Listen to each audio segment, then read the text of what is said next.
ถินด้วยใจสร้างหลักชัยชีวิตไว้ขอความงอกงามในธรรม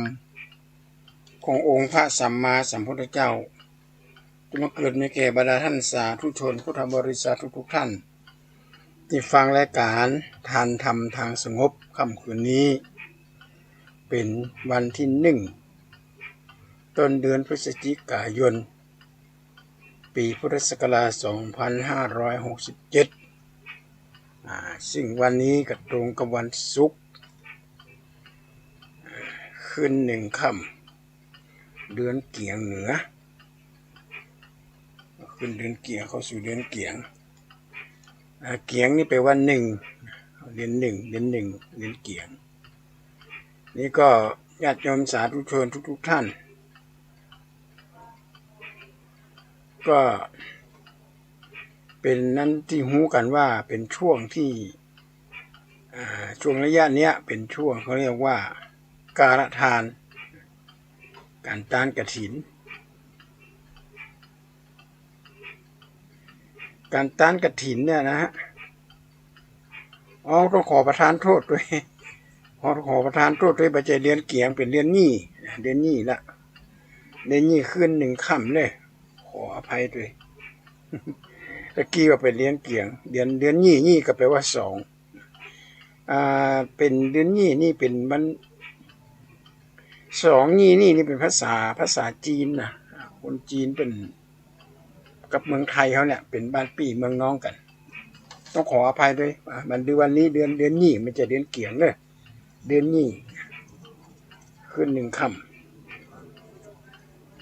ก็คงบ่เหลือบ่กี่วันละเฮาจะได้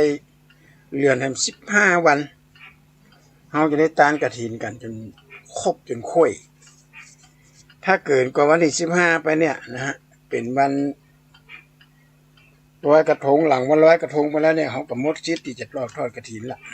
สามารถที่จะไปทอดกฐินที่ไหนได้ละเกินเที่ยงคืนได้กับมันได้ละเพราะว่าเป็นธรรมการทานเป็นการทาน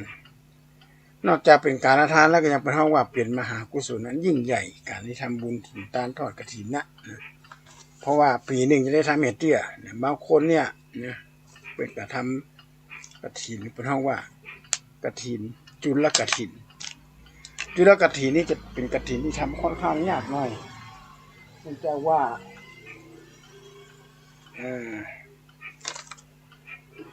จะต้องทำให้เสร็จภายในวันนั้น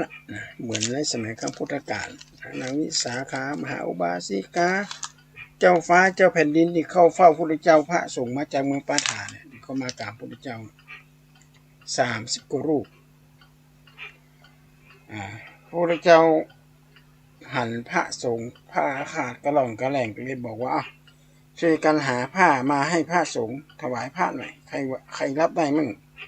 30 กว่ารูปพอหน้ากันเป็นเราก็ได้โอ้ใหญ่ใดนี้เนี่ยฝั่งขนาดนัก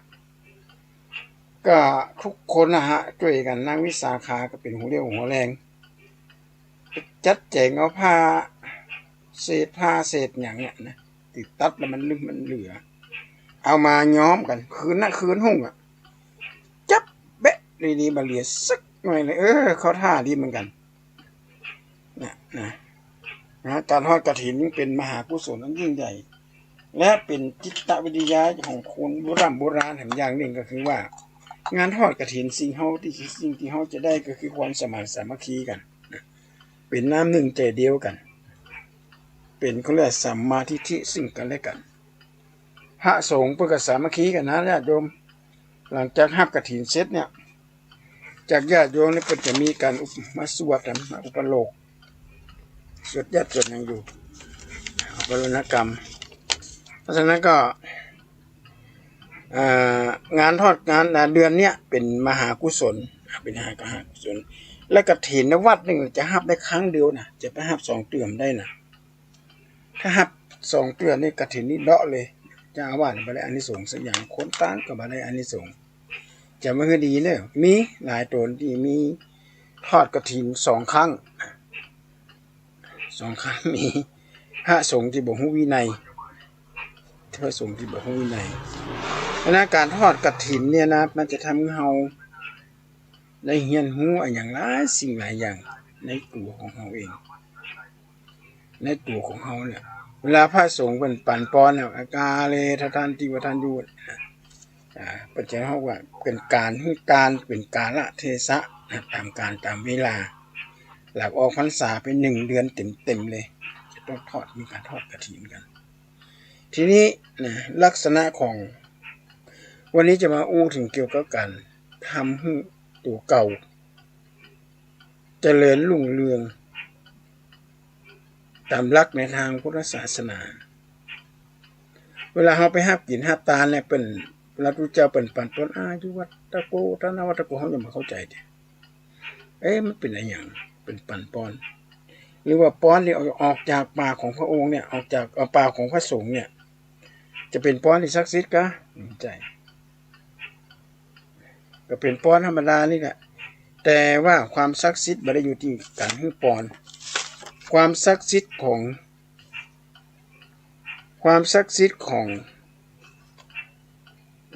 คาถาเนี่ยของอุกกรรมของปอนเนี่ยอยู่ที่เขาได้นำเอาไปใช้เอาไปปฏิบัติกันว่าเขาจะพัฒนาตัวเขาอย่างไรพ่องเพื่อมีความเจริญรุ่งเรืองนักปราชญ์ราชบัณฑิตเป็นแบ่งออกเป็นตัว7 ประการนี่อยู่7 ประการนี่ก็คือว่า7 ประการนี่ก็คือว่าประการที่1เนี่ยนะฮะคือความเปลี่ยนความเป็นมนุษย์เนี่ยนะความเป็นมนุษย์เขาเนี่ยความเป็นมนุษย์เขาจะต้องรู้จักตัวเก่ารู้จักความผิดพลาดของตัวเองเวลาเปิดมาตักเปิดมาเตือนเปิดมาบอกเปิดมากล่าวเลยต้องยอมรับความจริงจะมาเถียงคอเป็นเอ็นมันใจนะมันใจนะต้องยอมรับบุคคลใดก็ตามที่ยอมรับความผิดพลาดของตัวเก่าเนี่ยบุคคลนั้นก็จะมีแต่ความเจริญรุ่งเรืองบอกเลยว่าเตือนมาได้เลยอันอย่างจะดีจะงามก็บอกกันไปเถอะมันต้องไปปิดบังละ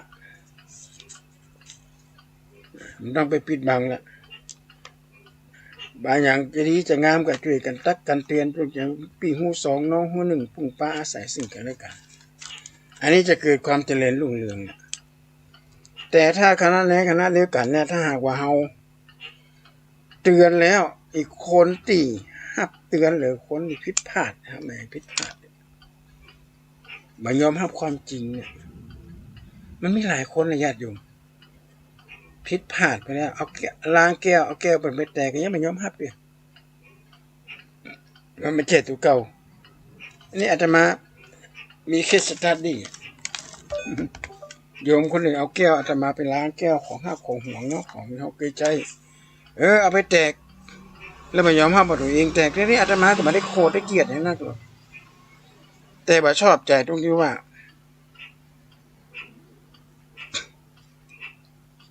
ทำผิดแล้วไม่ยอมรับผิดเนี่ยต้องยอมรับผิดแม้แต่ศาลเป็นยังอภัยโทษเป็นยังลดโทษอีกด้วยนะ1 ใน 3พอยอมรับผิดบัดศาลก็บ่จะเป็นจะต้องไปเสียเวลาให้เจ้าหน้าที่ไปตรวจค้นหาความผิดของคนใดคนหนึ่งอันนี้นะเป็นลักษณะว่าเราจะต้องยอมรับความจริงเราจะต้องยอมรับความจริงความผิดพลาดนะที่มันเกิดขึ้นกับเราแม้กระทั่งวงการคณะสงฆ์ก็เหมือนเดียวกันวงการคณะสงฆ์เนี่ยเวลาออกพรรษาเข้าพรรษาออกพรรษาถ้าเป็นที่เมืองเหนือเขานี่ก็มีการคารวะกันช่วงสงกรานต์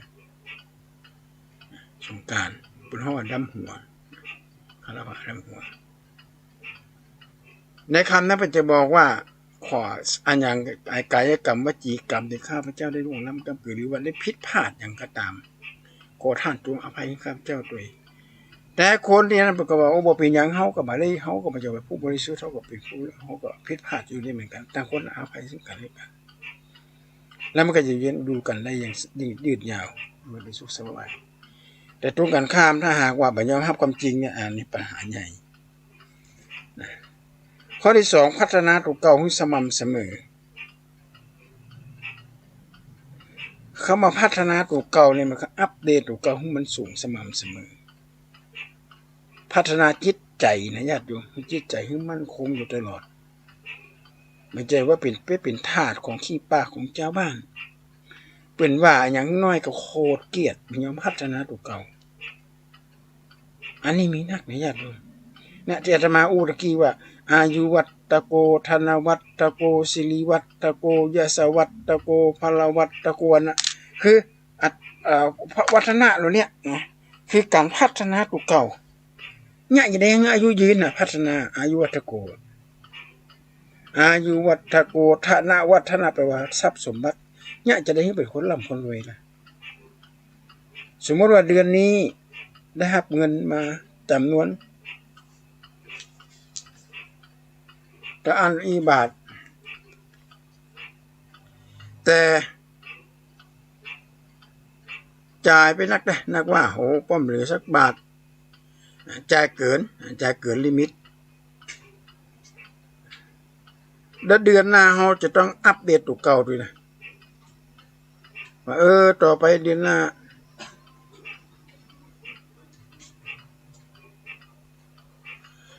เราจะต้องพัฒนาตัวเก่าว่าจะต้องงดของที่บ่จำเป็นเก็บเอาไว้มาซื้อไม่ซ่อยไปหา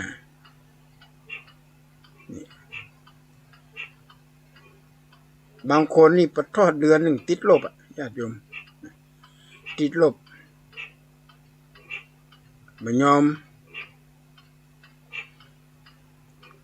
มพัฒนาตัวเก่าไม่ยอมพัฒนาอย่างต่างๆนะตัวเก่าเปลี่ยนไปตามกระแสของกิเลสของตัณหาทำให้ทรัพย์สมบัติเงินทองเนี่ยเดือนหนึ่งนะหมดติดลบมีคนไปเขียนเล่นๆไหมนะว่าอยู่กลางเมืองกรุงเนี่ยเงินเดือน20,000อยู่บ้านนอกเงินเดือน7,000ไปมาอยู่สู้บ้านนอกมาได้ไปญาติโยมอยู่ในกรุงเนี่ยสิ้นเดือนไปแล้วเหลือเงินอยู่500 บาทกาน้ำกาไฟกากินกายังสับปะขึ้นรถออกจากบ้านไปก็ขึ้นรถขึ้นทางด่วนกินข้าวก็ต้องได้ซื้ออาหารการกินต้องซื้อทุกมื้อเลยมันมีของฟรีทำกับไม่ได้บ้านกับมีครัวห้องแต่อยู่บ้านนอกเนี่ยซื้อจีนมาสักเกินกิโลกินได้จะไป7 วัน8 วันเอาแจกไว้เย็นไว้ทำกับข้าวกับปลาพักผลมากรากไม่อยู่ขอบหัวขอบอย่างอยู่บ้านนอกของน่ากินได้เงินเดือน7,000เนี่ยค่าใช้จ่ายจังน้อยก็4,000ยังเหลืออยู่6,000 7,000อันยังอยู่เงินเดือนไม่ได้7,000ขอโทษ9,000หรือ10,000ค่าตามค่าแรงค่าใช้จ่ายประมาณสัก3,000 กว่าบาทตัวอันน่ะสูงสุดมันมีค่าใช้จ่ายพิเศษอย่างอื่นแล้วก็เก็บเอาไว้เนี่ยขนาดอยู่ในหัวในเวียงเนี่ยอย่างสิ่งต่างๆนักถ้าหมูจะเก็บจะเขี่ยยิ่งไปเล่นการพนันกับพี่ไม่คำไม่คืนเนี่ยทำให้หายต้องพัฒนาตัวเก่าพัฒนา1อายุวัตกูพัฒนาอายุพัฒนาศิริวัตถุความงดงามบอกว่าจะเป็นงามเรียนร่างกายงามสุขภาพร่างกายงามด้านจิตใจเนี่ยมันพัฒนาตัวเก่านั่นแหละอันนี้คือการพัฒนาข้อที่3มีความมั่นใจในตัวเก่านะสร้างความเชื่อมั่นตัวเก่าอาตมาภาพก็ได้ดูข่าวที่กระแสกำลังโด่งดัง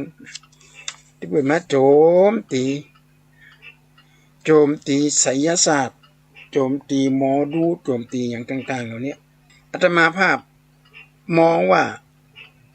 ที่เปิดมาโจมตีนี่เปิดไม่ได้โจมตีว่าไสยศาสตร์บ่มีจริงหมอดูบ่มีจริงสะเดาะเคราะห์สะเดาะน้ำอย่างเหมือนจริงเปิดไม่ได้ว่าจะแต่มันเป็นผลประโยชน์ก้อนใหญ่สำหรับคนในยุคนี้ดูหมอเป็น7,000 8,000บางหมอบางคนเป็น10,000เลยญาติโยมครั้งละ10,000 บาท ธัมโมสังโฆ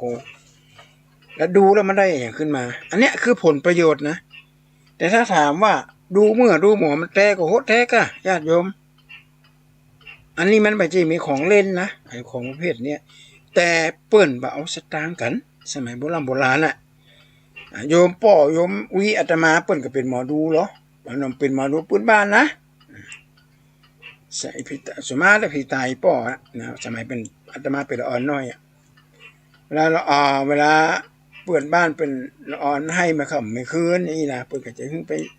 อย่างกระมุเอาเปิ้นนะเอาไปส่งเคาะส่งน้ำก็ไปห้องขวัญก็ไปมัดมือถือไปมัดมือมัดหยังห้องขวัญหีดห้องขวัญมาละอ่อนหายขันตั้งนักก็ขันตั้ง5 บาทแต่อันน่ะบัดเดียวก็ยัง5 บาทอยู่นะเจ้าบ้านนอกคอกนานี่เป็นบ่เก็บเพียงแต่ว่าคนเจ้าของที่เป็น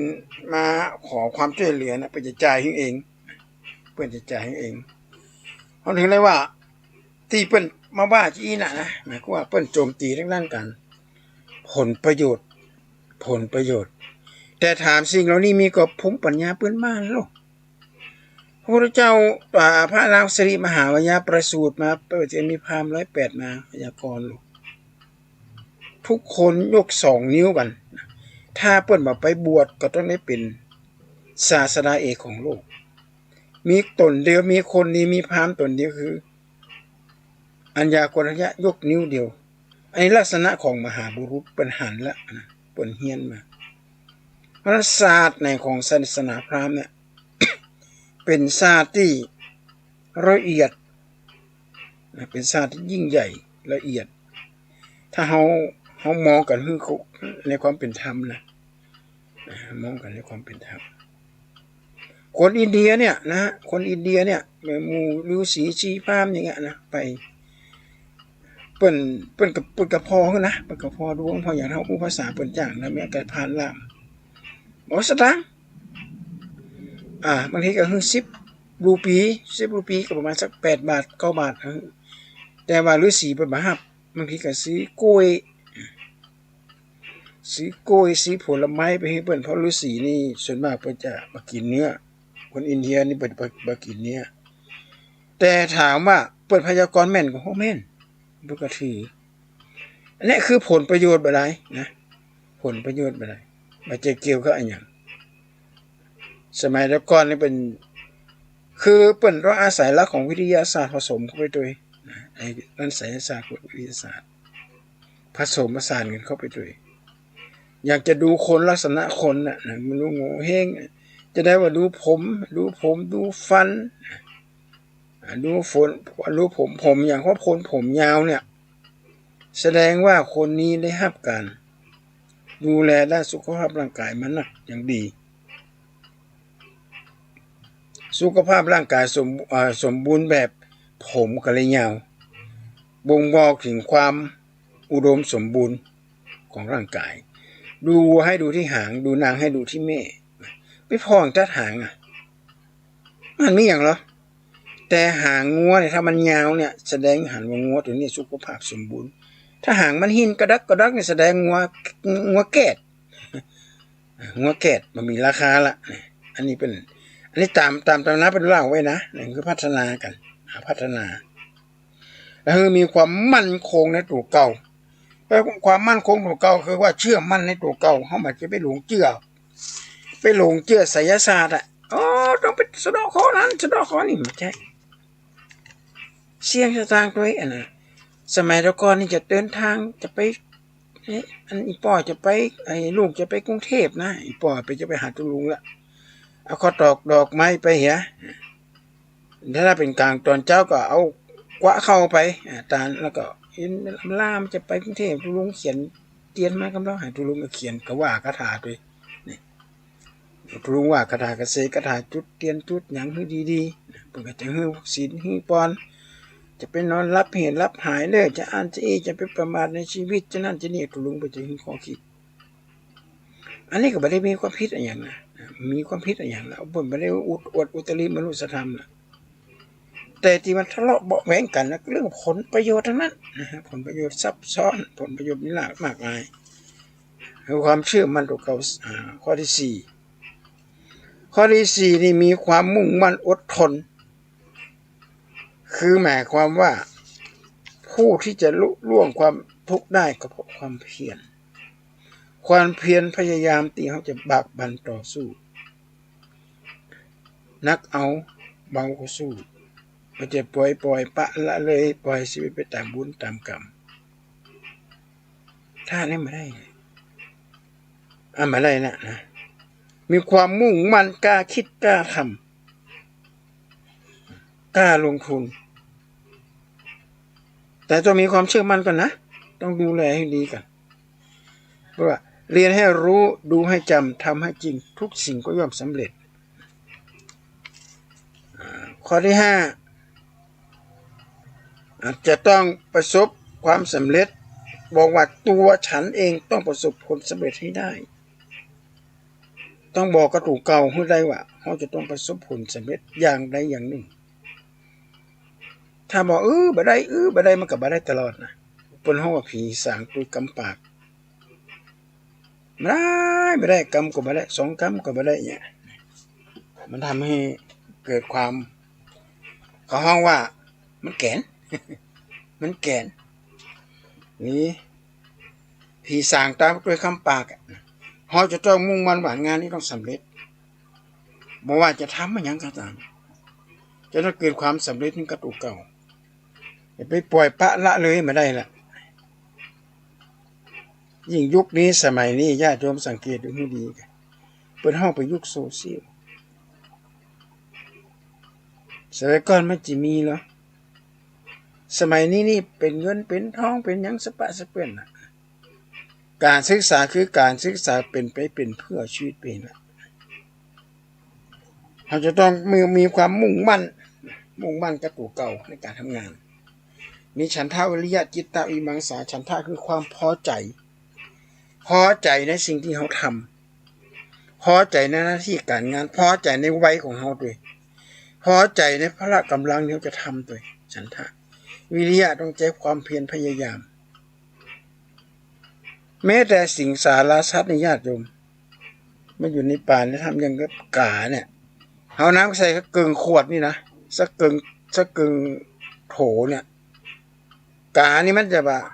มันเป็นอย่างไรพวกนั้นมันมาเจนว่านี่นิทานอิศบนะมันจะบินไปกาบเอาใบหินกาบเอาอย่างมาวางให้น้ำมันขึ้นแล้วมันจะถึงน้ำกินน้ำได้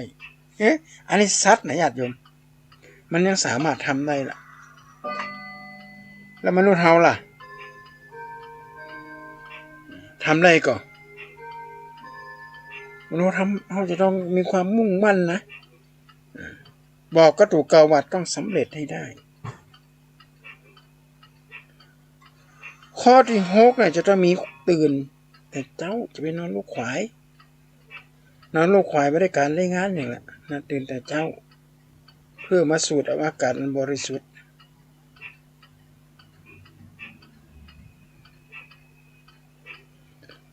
คนโบราณปัญญาบอกว่านักปราชญ์นอน4เศรษฐีนอน6ยาจกนอน8ราชานอน4ราชาเนี่ยพระราชาเนี่ยนะประกอบพระราชกรณียกิจนักนอนน้อยเดียวเศรษฐีก็นอนน้อยเดียวส่วนยาจกนอนวันค่ำ8 ชั่วโมงเนี่ยการเนี่ยงานอย่างนี้ส่วนข้อที่7เนี่ยนะจะต้องพูดง่ายๆว่าขอบคุณทุกสิ่งทุกอย่างขอบคุณพ่อขอบคุณแม่ขอบคุณครูบาอาจารย์ขอบคุณเพื่อนบ้านขอบคุณคนนั้นคนนี้ส่งรอยยิ้มให้ทุกคนตีเฮามีวันนี้มาขึ้นมาได้ขอบคุณพ่อขอบคุณแม่นอบน้อมถ่อมตนและชีวิตที่จะมีแต่ความเจริญรุ่งเรืองในญาติถ้าบ้านเฮามาบัดตันกินเปิ้นบ่มาตันกินเปิ้นนอนเลิศลูกเจ้าฮู้เจ้าจัดแจงมันพอก้อยแยงสลีเสื้อผ้าน่ะถึงสายเอาลูกคุณบ่น่าฮึดหัวนงยาลูกเจ้าหยาบกาบปลาแข็งกำแหงโดนเล้าอื่นก่อนเจ้าสามีคือมันชำระช่วยล้างคัดสีให้ยอดนารีดังไฟนึ่งข้าวคนก่อนเป็นมีหรอเป็นกรรมอู้แล้วก็จะต้องมัน ลูกเจ้ามันจัดแจงอย่างต่างๆกันนะเหล่านี้ไม่ได้ปล่อยปละละเลยเพราะชีวิตเขาจะเจริญรุ่งเรืองขึ้นมาได้ก็เพราะสิ่งเหล่านี้ญาติโยมสาธุชนทุกท่านและการทานธรรมทางสงบก็มีให้ญาติโยมได้ฟังกันตลอดบางคนก็โทรศัพท์มาอู้มาจ่ามาแอวหาด้วยก็มีนะมีข่าวห่ำกำเครือภาษาภาษิตข้อคิดคำคมคารมบูหารละในสาระมีพละให้ได้ข่าวห่ำกำเครือกันอย่างมานี้เด้อนี่จะพิมพ์ปินแจกฟรีไม่ต้องเสี่ยงตังค์บ่มีลิขสิทธิ์เป็นคำสอนเป็นคติเตือนใจให้กับประชาชนเราจะได้นำมาเป็นข้อวัดปฏิบัติเพราะฉะนั้นเราจะไม่ประมาทในชีวิตเพราะฉะนั้นวันนี้ก็ขอจากญาติจากโยมไปกันได้เพราะว่าอัดเมินก็มาได้เพราะว่าเทปนี้มันไม่สามารถที่จะอัดเมินได้ก็ขอฝากความข้อคิดที่เตือนใจให้ญาติโยมทั้งหลายเป็นข้อคิดที่ได้รับรู้เกี่ยวกับวิถีชีวิตว่าชีวิตของคนเฮาเนี่ยกว้างศอกยาววาหนาคืบเฮาบ่ฮู้จะจากกันไปเมื่อใดมาจากกันแม่นแล้วเกิดมาแล้วเกิดมาเพื่ออย่างเราจะต้องรับรู้ว่าเกิดมาเพื่อสร้างคุณงามความดีสร้างคุณงามความดีเพื่อประกอบคุณงามความดีเพราะการเกิดมาเป็นมนุษย์นี่มันจะของง่ายๆเด้ก็ขอเจริญพร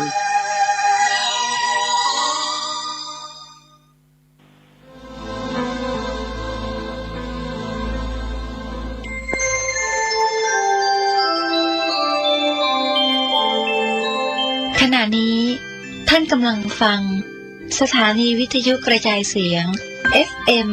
104.5 เมกะเฮิรตซ์กฐินทานคือสังฆทานบุญข่าวสารเพื่อการประชาสัมพันธ์งานบุญงานกุศลพิธีทำบุญทอดกฐินมหาวิทยาลัยเชียงใหม่ประจำปีพุทธศักราช 2567 ตรงกับวันเสาร์ที่ 2 พฤศจิกายน ณ วัดฝายหิน ตำบลสุเทพ อำเภอเมืองเชียงใหม่ จังหวัดเชียงใหม่ 9 นาฬิการวมตัวนักข่วงวัฒนธรรมมหาวิทยาลัยเชียงใหม่ตั้งขบวนแห่องค์กฐินและบริวาร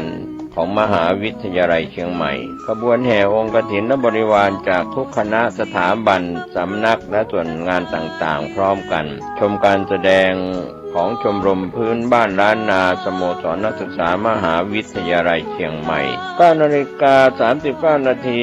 เคลื่อนขบวนแห่องค์กฐินและบริวารเข้าสู่วัดฝายหินมหาวิทยาลัยเชียงใหม่อธิการบดีและผู้แทนผู้บริหารถวายผ้าห่มพระพุทธปฏิมาประธานในพิธีจุดธูปเทียนบูชาพระรัตนตรัยถวายตาลปัตรใหม่แด่ประธานพระสงฆ์ไหว้พระสมาทานเบญจศีลสุมาขวตาลและโอกาสเวนตาลตามประเพณีล้านนาประธานในพิธีกล่าวนำคำถวายผ้ากฐินแด่พระสงฆ์น้อมนำผ้าไตรกฐินและผ้าไตรคู่สวดวางบนพานแว่นฟ้าด้านหน้าพระสงฆ์พระสงฆ์อัปโรกกฐินประธานในพิธีถวายผ้าไตรกฐินและรองประธานถวายผ้าไตรคู่สวดและบริวารกฐินโดยนายกสภามหาวิทยาลัยอุปนายกสภามหาวิทยาลัยกรรมการสภามหาวิทยาลัยนายกสมาคมนักศึกษาเก่ามหาวิทยาลัยเชียงใหม่อธิการบดีรองอธิการบดีผู้ช่วยอธิการบดีประธานกรรมการส่งเสริมมหาวิทยาลัยเชียงใหม่คณบดีผู้อำนวยการสถาบันสำนักศูนย์กองประธานสภาพนักงานประธานสภานักศึกษามหาวิทยาลัยเชียงใหม่นายกสโมสรนักศึกษามหาวิทยาลัยเชียงใหม่ประธานคณะกรรมการกลางหอพักนักศึกษามหาวิทยาลัยเชียงใหม่ตามลำดับถวายเครื่องบริวารกฐินและภัตตาหารพระสงฆ์อนุโมทนากรวดน้ำรับพรลาพระสงฆ์ประกาศผลรางวัลการประกวดขบวนกฐิน 10 นาฬิกา 30 นาทีโดยประมาณเสร็จพิธีขอเชิญชวนผู้ใจบุญใจกุศลชาวมหาวิทยาลัยเชียงใหม่ภายนอกมหาวิทยาลัยเชียงใหม่ร่วมงานทำบุญทอดกฐินของมหาวิทยาลัยเชียงใหม่ตรงกับวันเสาร์ที่ 2 พฤศจิกายน พุทธศักราช 2567 กับพระสงฆ์ที่จำพรรษาท่วนไตรมาสณวัดฝายหินตำบลสุเทพอำเภอเมืองเชียงใหม่จังหวัดเชียงใหม่ได้บุญร่วมบุญอนุโมทนาบุญโดยทั่วหน้ากัน ถินทาน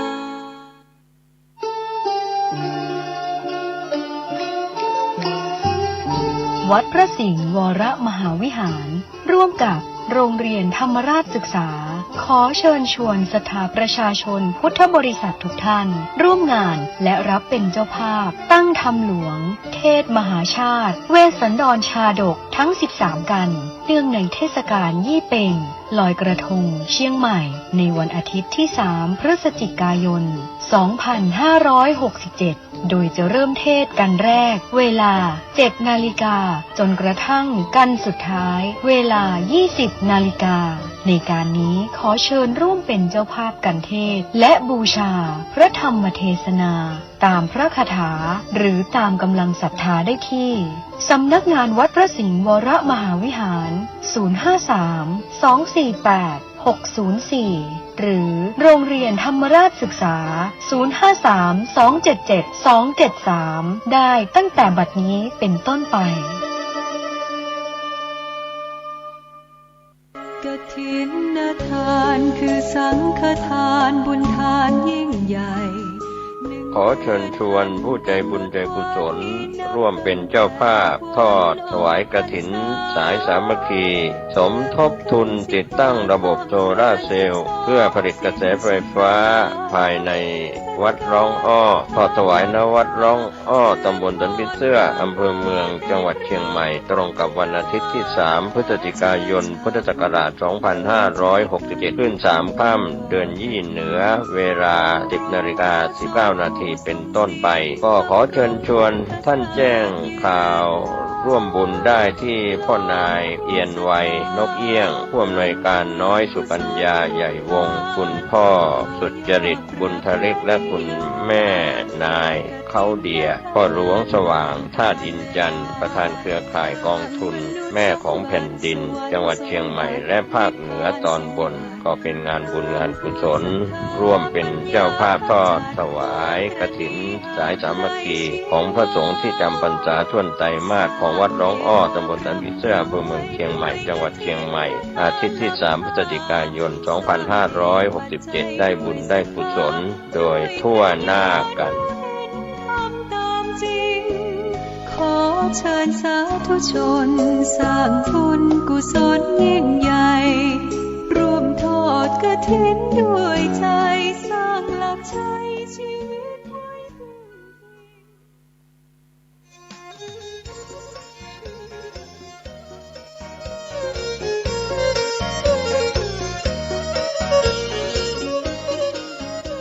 ข่าวสารเพื่อการประชาสัมพันธ์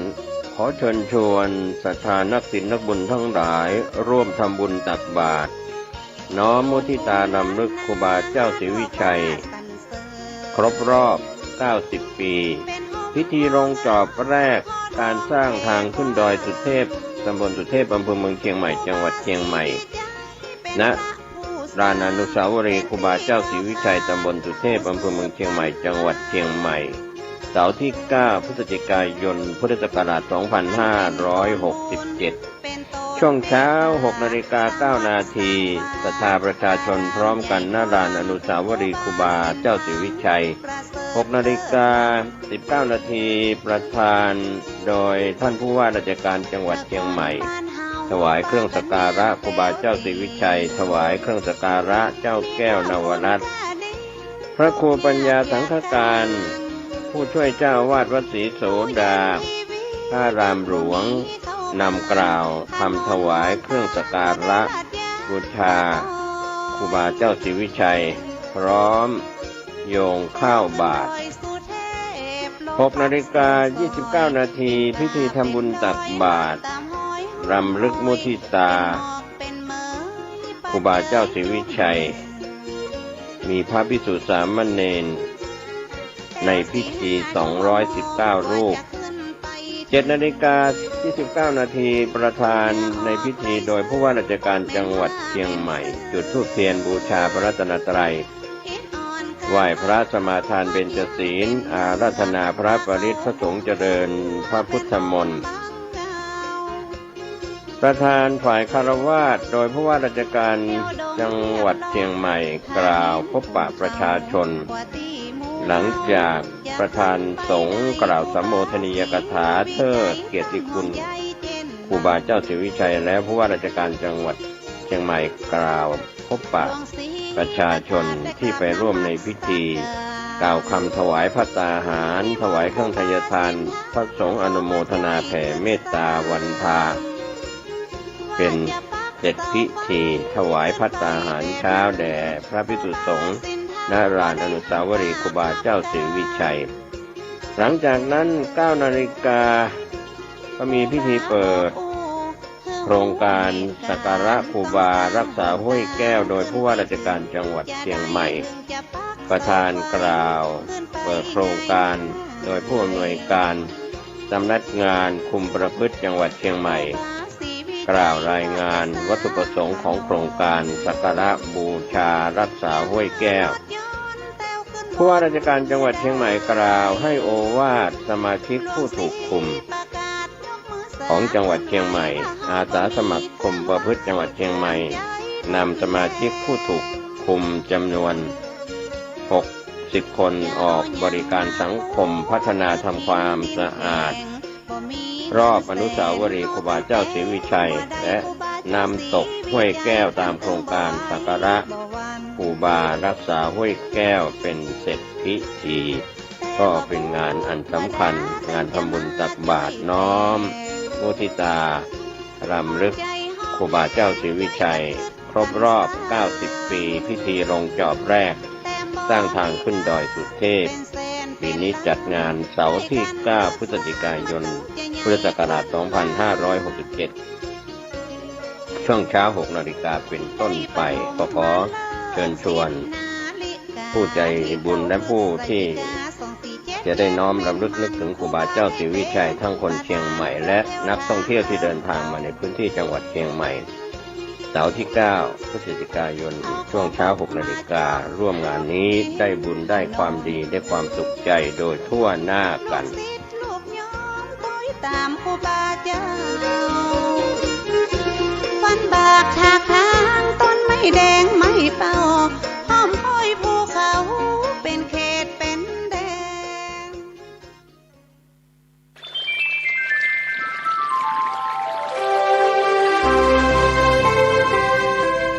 สุขโขปุญญสะอุจโยการสั่งสมบุญนำความสุขมาให้การสั่งสมบุญกุศลผลเป็นสุขผ่อนคลายทุกข์เศร้าหมองหน้าผ่องขำปลูกนิสัยใฝ่บุญเป็นประจำจะสุขล้ำสำราญเบิกบานใจบุญกุศลเสริมราศีดูดีนักจงพิทักษ์รักษาอย่าเสื่อม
ถานีพระพุทธศาสนา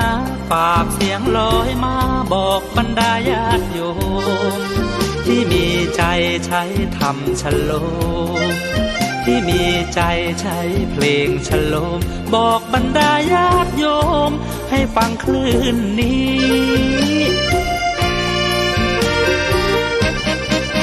สถานีตั้งไม่ไกลไม่ไกลตั้งอยู่ทั่วเมืองไทยชวนคนไปทำดีเชิญฟังกันทั้งวันดีเจสร้างสรรค์พากันสุขีใครอยากฟังธรรมเชิญทางนี้ใครอยากฟังธรรมเชิญทางนี้หรืออยากฟังเพลงดีๆเปิดคืนนี้นะคุณสถานีพระพุทธศาสนาฝากเพลงลอยมาย้ำชาวพุทธสร้างบุญธรรมะจะติดตามตัวคุณธรรมะจะชี้นำใจคุณพิสุสงฆ์ท่านหนุนไว้ให้คุณมาสานสถานีที่ล้ำค่าชี้นำธรรมะเพิ่มปัญญาแตกฉานสอบถามธรรมะข้อใดเชิญลองถามไทยเรื่องที่อยากถามมีธรรมสลับกับเพลงเพราะมีธรรมสลับกับเพลงเพราะและดีเจชอละไว้เป็นเพื่อนคุณ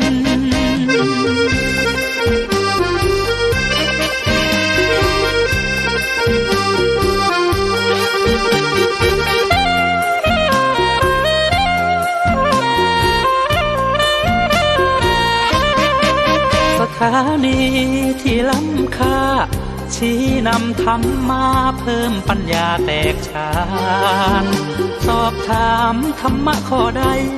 เชิญลองถามไทยเรื่องที่อยากถามมีธรรมสลับกับเพลงเพราะมีธรรมสลับกับเพลงเพราะและดีเจชอละไว้เป็นเพื่อนคุณ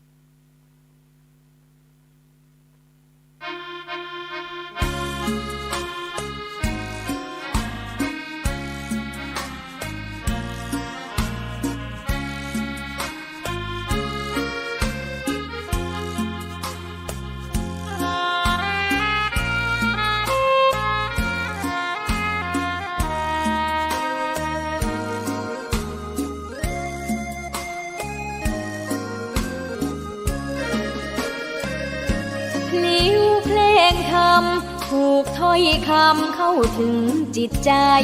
ฟังรายการวิทยุเสียงใสส่งถึงใจไปสู่ปลายนาสารธรรมน้อมนำมองพระศาสดา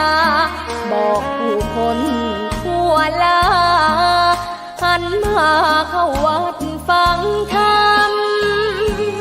คลื่นเสียงนี้เป็นคลื่นธรรมะจากใจส่งถึงบ้านไกลบ้านไกลฟังได้สุขใจล้ำยามดึกดื่นค่ำคืนมีงานต้องทำเป็นคลื่นสารธรรมเน้นย้ำธรรมะเพื่อนใจเสียงคลื่นธรรมบอกหลักธรรมให้คลายความเหงาฟังเสียงธรรมะเบาเบาบอกเล่าถึงคนบ้านไกลสื่อธรรมะบอกลดละวางด้วยใจสื่อไปถึงสวงในเข้าใจหลักธรรมหลักดีพลิ้วเพลงธรรม ผูกสัมพันธ์จิตใจร่าเริงฟังสาระธรรมะบันเทิงรื่นเริงในชีวิตยามวันว่างเดินทางไปเยี่ยมสถานีนัดพบกันน้องพี่วันนี้วันดีวันเสาร์สวดมนต์